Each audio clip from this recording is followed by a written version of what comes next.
окупанти збирають ще. Nous devons aider le continent africain. To live with us, the European dream. Good friend of Taiwan. Europe 1, bonjour. La revue de presse internationale à 7h moins le quart. Nous allons d'abord en Irlande. Bonjour Clémence Pénard. Bonjour. Correspondante d'Europe 1 à Dublin. Alors Clémence, qu'est-ce qui fait les gros titres des médias irlandais ? Eh bien, la solution proposée par le patron de la compagnie Ryanair pour mettre fin aux violences dans les avions.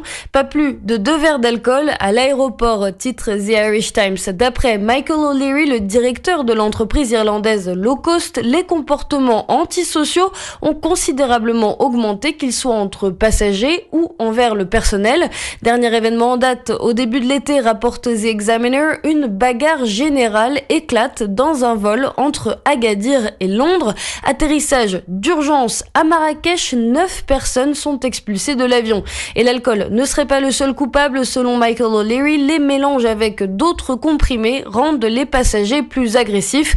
The Independent résume bien la situation. Les vols à destination d'Ibiza sont les pires. Nous sommes maintenant en Espagne avec vous, Anaïs Cordoba, à la une des journaux espagnols ce matin.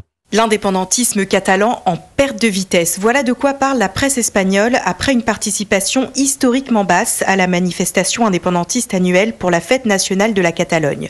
El Confidencial donne les chiffres. 70 000 manifestants, 40% de moins que l'an dernier et encore moins qu'en 2014, quand 1,8 million de personnes étaient sorties dans la rue.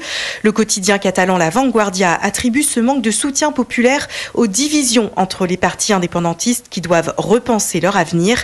Pour El País, la crise de ces partis amorcée dans les urnes se confirme dans la rue.